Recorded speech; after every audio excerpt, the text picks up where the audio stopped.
Before we begin, a reminder. This podcast discusses mature themes that may not be appropriate for all audiences. Please listen with care. One of the biggest challenges of talking about gender is that we can't seem to agree on what the word means. It will henceforth be the official policy of the United States government that there are only two genders, male and female. Gender is a social construct. It doesn't exist. Gender is determined by another gen word, your genitals. There are two sexes, infinite personalities, and no genders.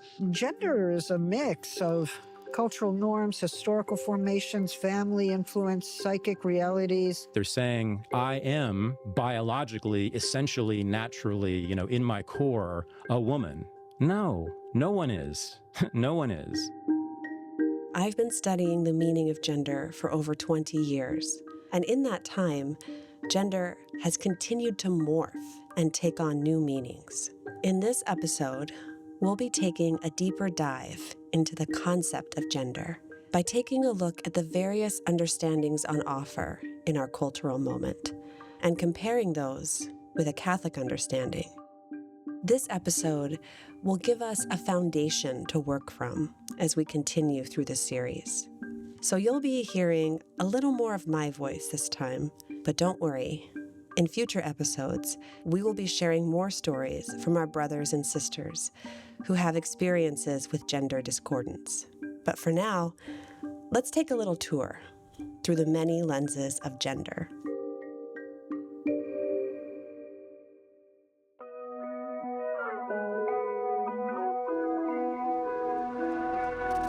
In our current context, I tend to come across three primary definitions of gender. First, gender as just a synonym for sex. Many people use the terms sex and gender interchangeably. One's gender is simply a matter of being male or female. A second common view is the idea of gender as a social construct. This understanding of gender has emerged in large part from feminist theory. In the 1970s, second-wave feminists began to use the term gender to describe the cultural norms and stereotypes that are associated with each sex, arguing that those are not natural, but socially constructed. This idea of gender as a social construct is still very much around, but I think in the last 10 years or so, it's been upstaged by the third common definition I hear. Gender is a subjective reality, an innate sense of oneself as male or female, or neither. When people speak of gender identity, this is usually what they mean. So we currently inhabit a confusing linguistic terrain. People are often talking past each other, using the same word to name very different concepts. To even talk about gender, then, requires constant translation. When you say the word gender, what do you mean? I'm Abigail Favale, and you're listening to the Gender Accompaniment Project. This is episode 2, Gender and Generativity.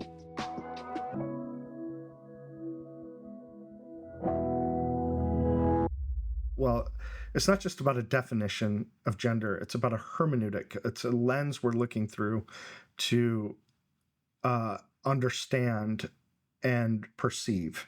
This is Father Christian Raab, a Benedictine monk and theology professor at Meinrad Seminary. I came across an article he wrote about various ways of understanding masculinity, and I found his categories helpful in thinking about the many concepts of gender in our cultural moment. So I reached out to him. I asked him if he'd be willing to do an interview for a podcast about gender. I think at first he was a little hesitant. I do think you should rename the podcast Come Walk on a Landmine with Abigail Favale. Yes, come on. It's so fun, you guys. It's fine. The water's fine. I promise. Somehow I managed to win him over, and I asked him to walk us through the 4 hermeneutics, or lenses of gender from his article.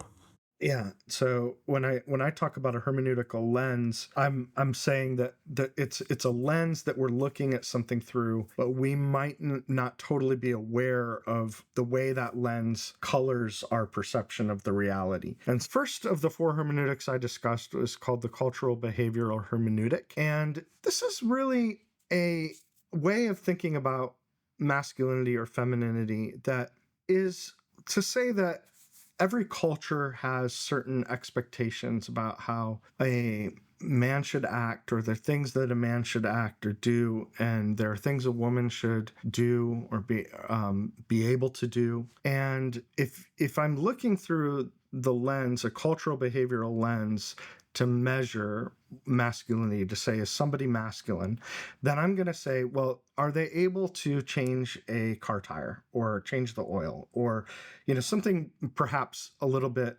stereotypical? And maybe if I'm asking if somebody is feminine, I would say, are they able to bake a cake or something? But that we have these ideas that the culture has certain expectations and ideas about what it means for a man to behave like a man or a woman to behave like a woman. And is that person meeting those cultural expectations? Now, when I talk about a cultural behavioral lens, I'm saying this is how the culture expects a male or female to behave. And it's really that simple. So this way of looking at gender is really focused on cultural norms, ideals, and stereotypes about masculinity and femininity, especially related to roles and behavior. Someone looking through this lens might take a more critical posture, seeing those norms and ideals as bad and oppressive, constructs to be dismantled and overcome. Someone else might have a more naive or uncritical posture, taking these cultural expectations at face value and striving to live up to them, to measure themselves and others against society's ideals of masculinity and femininity. What about the second hermeneutic? The second one I talk about is, I call it the individualist, but the individualist hermeneutic says that every person has the right and the ability basically to construct their own gender identity by taking from each of these piles, the masculine and feminine pile, what they would like and appropriating and claiming them, or recognizing that these are part of who they are or who they want to be. So if the first hermeneutic, the cultural behavioral hermeneutic, says gender is a social construct and that society has all these expectations about what a male or female, how they should behave, the individualist hermeneutic would say that gender is personally constructed, individually constructed, and I decide how masculine or feminine I want to be. For some who are looking through the individualist lens, gender is seen as self-constructed, something you choose and create for yourself, as Father Christian describes. This individual sense of gender might be seen as unchosen, an innate identity, not so much constructed but expressed. What unites these postures is the view that gender is ultimately about one's individual experience and self-expression. So, in the first hermeneutic, gender is defined by culture. In the second hermeneutic, gender is defined by the individual. And despite the obvious differences between these two lenses, there is something they share. What the first two hermeneutics I've discussed have in common is that they kind of are a bit indifferent to the body. In those two hermeneutics, I think the body doesn't matter too much. This brings us to the third lens. The third hermeneutic that I look at is the embodiment hermeneutic. And the embodiment hermeneutic, this is the oldest really way of thinking about gender, is just to say, what is your body? What kind of body do you have? Do you have a male body? Do you have a female body? And then that really becomes the grounding and the core of being masculine or feminine. So if I have a male body, then It means more, though, than just having particular sexual members. It has to do really with the whole wiring of the whole. I mean, the brain has male qualities. Every really part of my body is male or female. It's not just the genitalia. To be masculine in that framework is really a question of, am I embodied male? And then if I am embodied male, it will condition the way I do different things. But so, I could garden, or I could change the oil, but I will be masculine in either situation. And that's the third way of looking at masculinity, is to say, what is the body? And what is the body telling us? And I think, to me, that's really important. I think of the three that we've looked at so far, it's the most Catholic way of thinking, because that's where it starts. Now, there are insights and things that we can learn from the other two hermeneutics that I mentioned, but I think it's healthier and more helpful to start with the body, because it's more anthropologically true. We are soul body unities, and so our body is constitutive of the self, and it gives us a mode for our human nature, and then we're going to be most happy and most fulfilled when we operate according to our nature.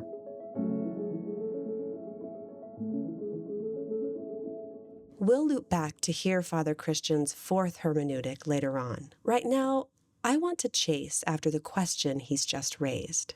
What is the Catholic way of seeing when it comes to gender? And why does it start with the body?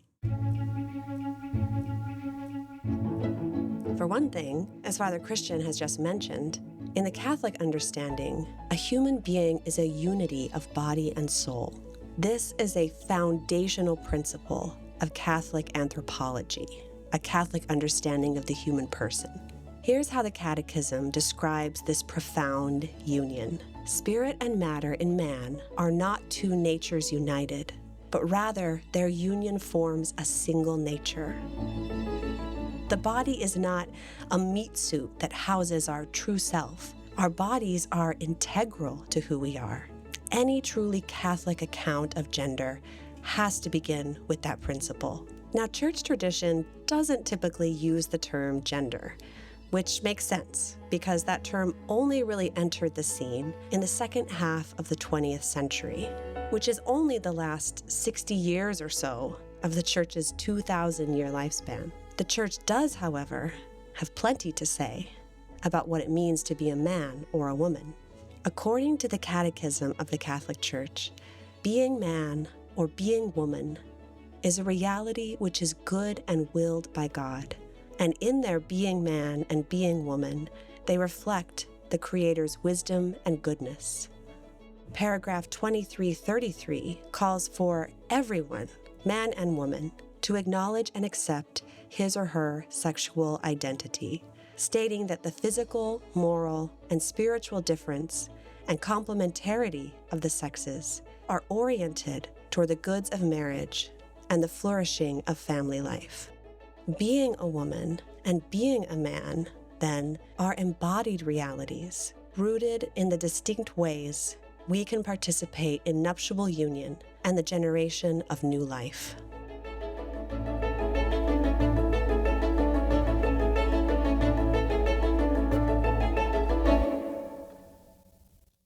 From a theological perspective, generativity is really basic to male and female. This is Angela Franks, a theologian and professor at St. John's Seminary in Boston. We see this from the beginning in the garden, that Adam and Eve are created to be male and female in order for them to have the possibility of that one flesh union that brings forth children. This orientation is part of the human being's image qualities. So the human being is made in the image and likeness of God. Genesis tells us that as well. And Genesis specifies both male and female are made in the image and likeness of God. And part of being in the image and likeness of God from a Christian understanding is that within God himself, within the Trinitarian life, is fruitfulness.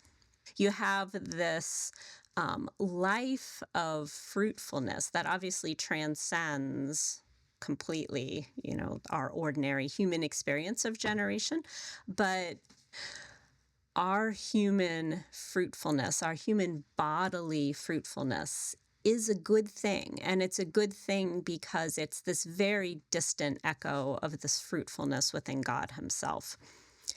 And so disrupting that connection between male and female and human generativity obscures our image quality. It obscures our ability to image God in the world because God himself is this fruitful life of love. This understanding of gender as an embodied generative reality, rather than something purely subjective or socially constructed, is embedded in both scripture and tradition.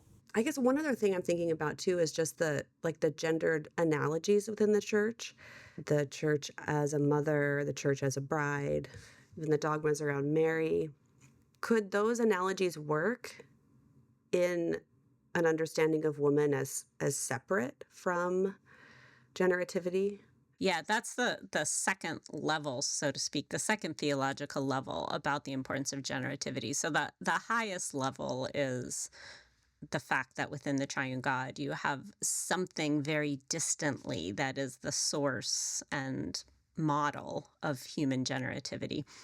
But then what you see in God's plan of salvation is that he takes that natural ability to be generative that we human beings have as male and female. He takes that and elevates it and uses it as a means of salvation in the relationship between Christ and the church. And so the church is, as you indicate, the church is gendered in the sense that she is a she. I always try to tell my students, please don't call the church it. The Department of Motor Vehicles is an it, right? Like faceless institutions are it. But the church is a quasi person. She exists in this bridal relationship with the bridegroom Christ. And so for the church to be a mother presupposes that motherhood is an intrinsic possibility for all women. It's obviously not an actual fact for all women, and the church has also embraced this. We have celibate nuns, for example, but it is a possibility for all women. And so the fact that God created us male and female was in his plan of salvation, in fact, meant to be fulfilled by the relationship between Christ and the church. And so the maternal possibilities that mark all women, those are necessary for the theological understanding of who and what the church is.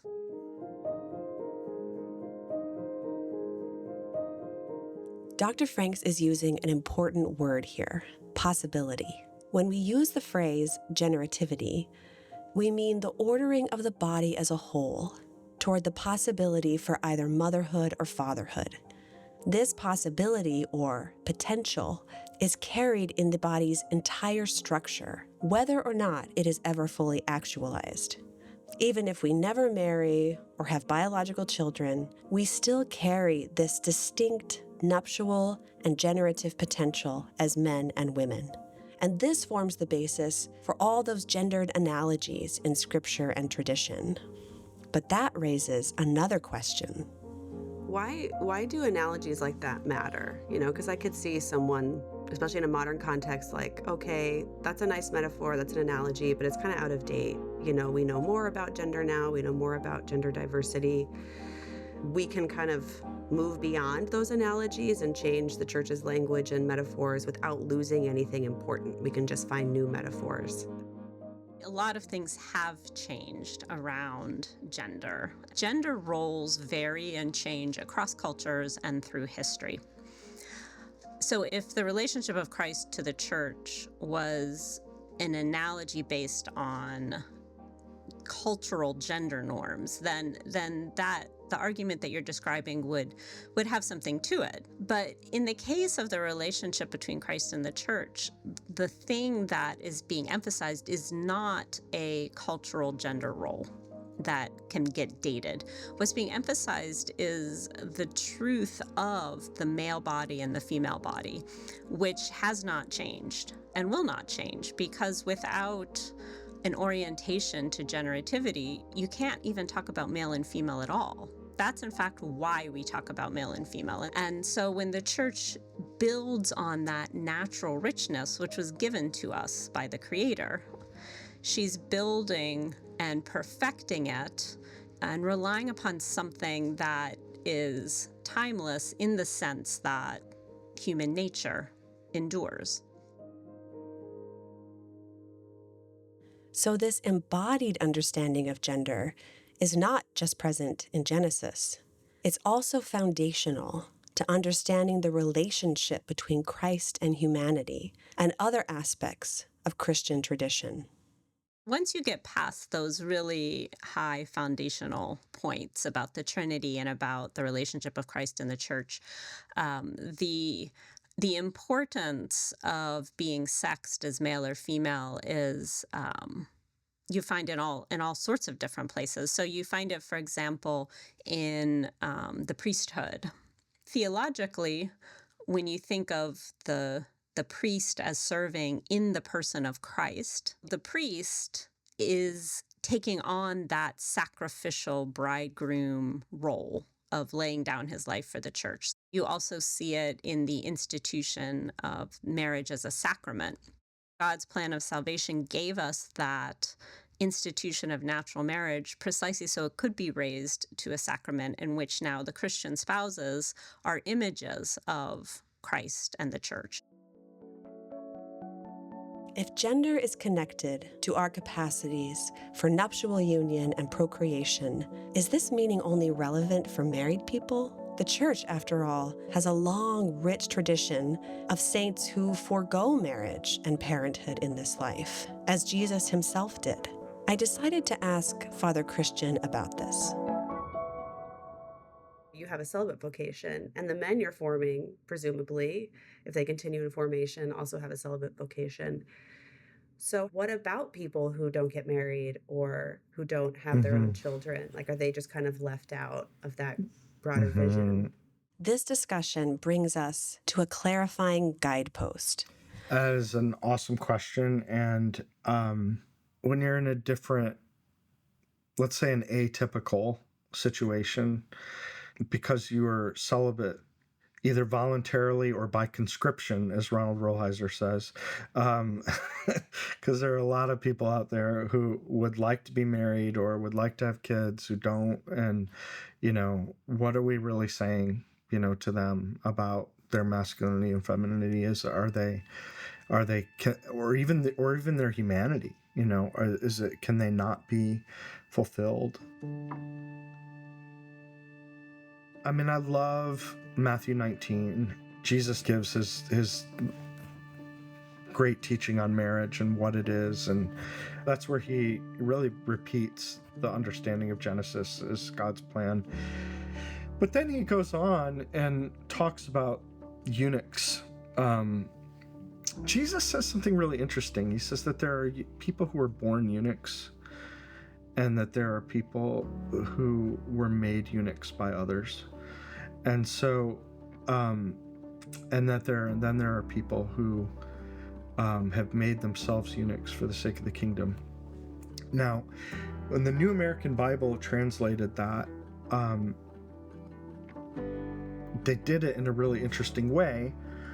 And the way they translate it is that there are those who are born incapable of marriage, there are those who've been made incapable of marriage by others, and that then there are those who have renounced marriage for the sake of the kingdom. And I love it because even if that translation is a little bit weird, it somehow brings out something beautiful, which is that there are people that don't marry and Jesus sees them. And they might not marry for a variety of reasons. They may have been born in some way that they can't marry. They may have had some kind of thing happen in their life that they were unable to marry, or they may have just chosen not to marry. It could have been any of those things. But Jesus sees all of them, and actually is pretty clear. He is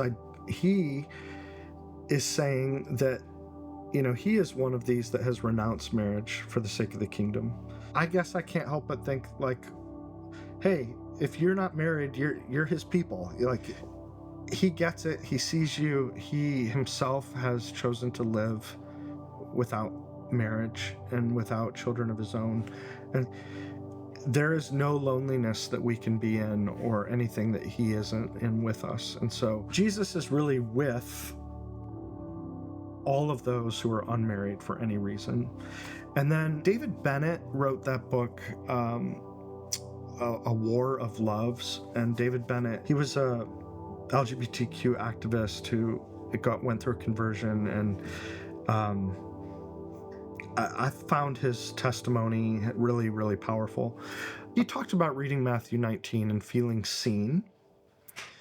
And he gave me this idea that, okay, even though the person might feel like it's impossible for them, for whatever reason, to marry another person, they can actually move between the categories of eunuchs.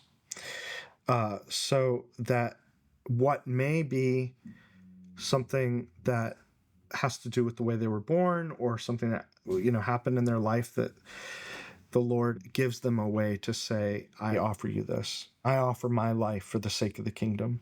So, me, that is ground zero for kind of understanding celibacy, whether or not you wanted it.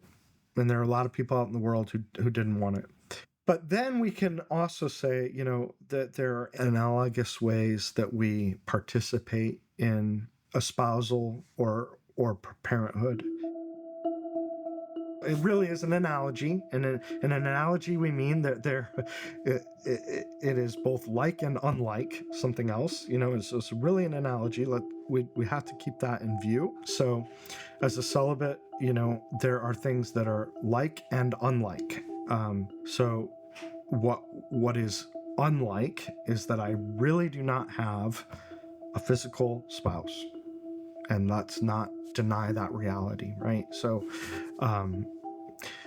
when priests make a promise of celibacy, they lay on a cold, hard church floor, and that's the very tangible sign of what's going on. So that's what is unlike. But what is like is that the spousal dimension of love is full, faithful, fruitful, free. So when we give ourselves in love in ways that is full and faithful and fruitful and free, we're fulfilling the spousal dimension of our own human nature. And it doesn't have to be in a sexual relationship to do that. You can do that in lots of different ways. To give yourself to God in a way that is full and faithful and fruitful and free is a spousal act. And in terms of the parental or the paternal or the maternal, it's again, it's analogy. We don't have any of our own children, but when we live life in such a way that we are bringing life and raising life, we're bringing life and raising life, and that's an analogous way to fulfill our own human nature. A Catholic understanding of gender is always grounded in the nuptial and generative meaning of the body, even if we can fulfill that aspect of our human nature through different vocational pathways. To put this another way, the Church can't endorse a theory of gender that separates gender from sexual difference. But that's not a conclusion to the discussion about gender and its deeper meaning. It's only the beginning, a starting point. Let's loop back to Father Christian's fourth hermeneutic.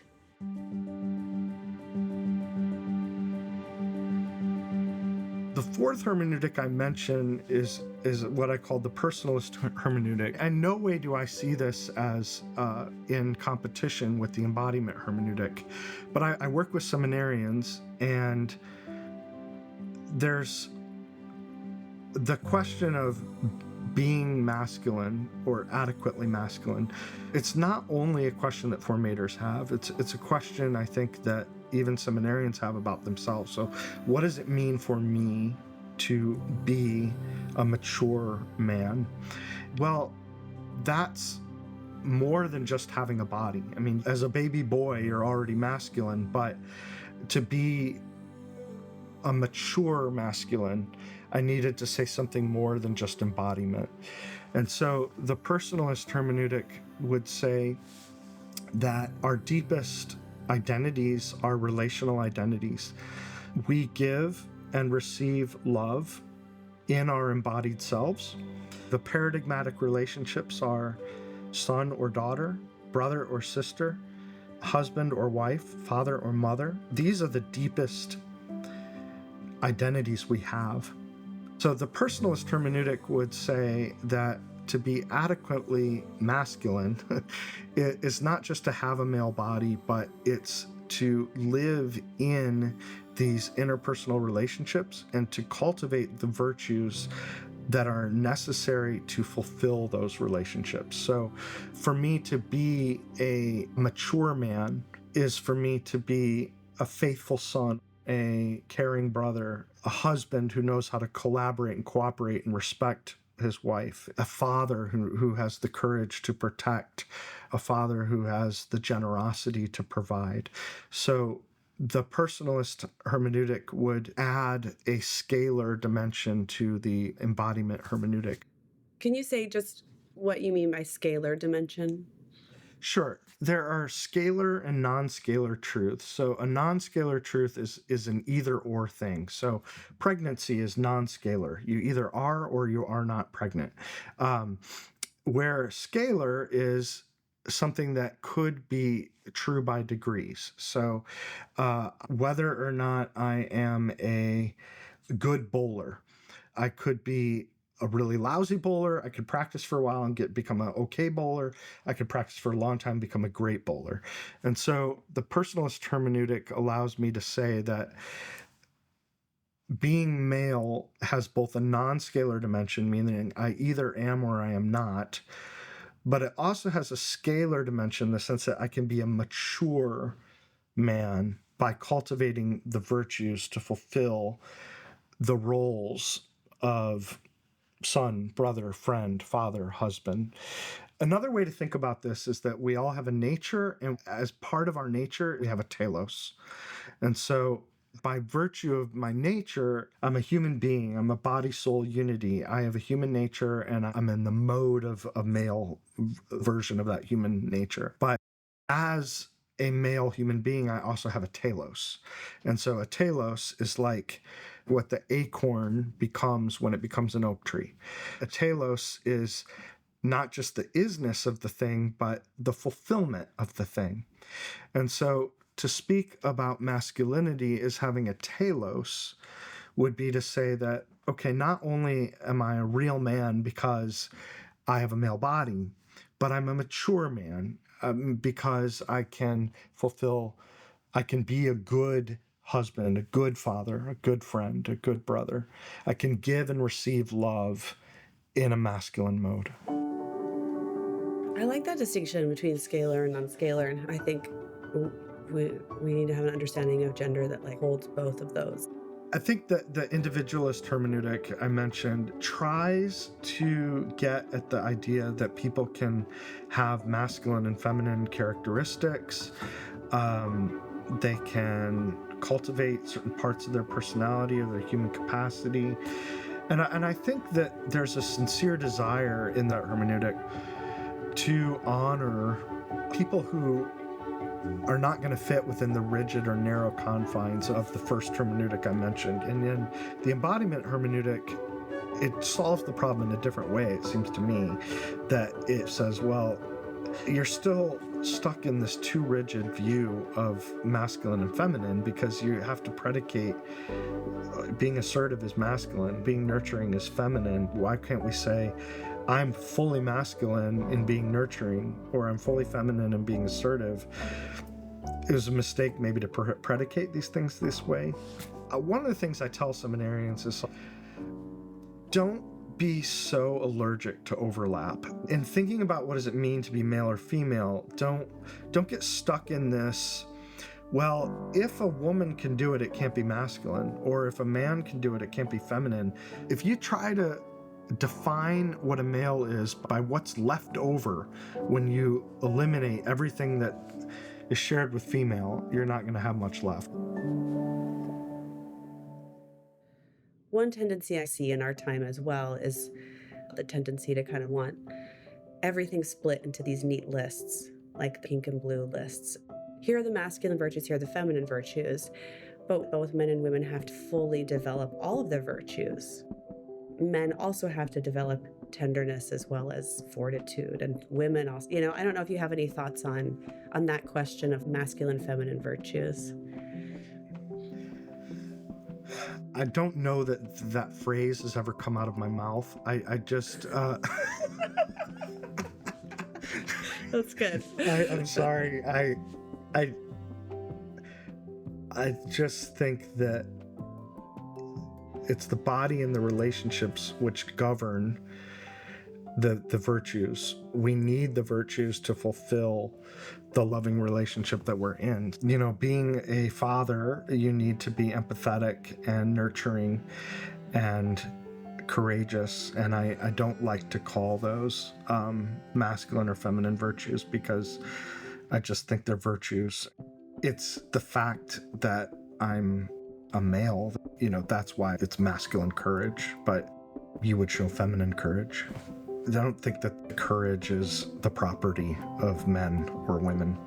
I wonder, it's occurred to me as we're talking, if the personalist approach almost synthesizes what's best of all of them, because another feature of personalism is the recognition that a human being is a person, that we kind of own our subjectivity in a certain way, like we have agency.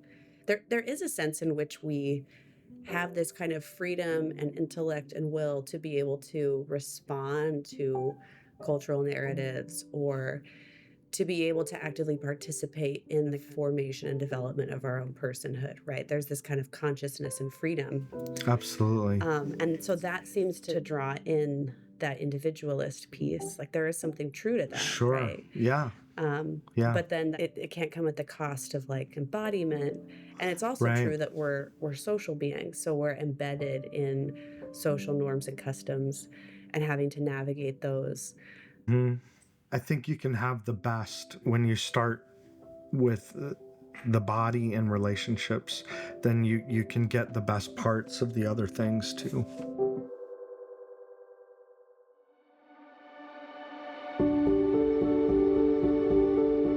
The Church's understanding of men and women is always grounded in maleness and femaleness, in our innate bodily potential for union and fruitfulness. To use Father Christian's term, this is a non-scalar truth. One's body is either ordered toward motherhood or fatherhood. But there is also a scalar aspect to gender. Both men and women are called to holiness and self-giving love. Cultivating authentic masculinity and femininity is not about embodying cultural ideals or expressing oneself, but about manifesting holiness as either a male or female person. And there are so many different ways this can be lived out. I'm often struck with wonder when I think about the fact that of all the billions of women who have ever existed, no two are exactly alike. And the same is true for men. There is an incredible richness and variety within womanhood and within manhood that is also part of God's creative design. When we try to funnel this diversity into pink and blue boxes, we conceal God's artistry.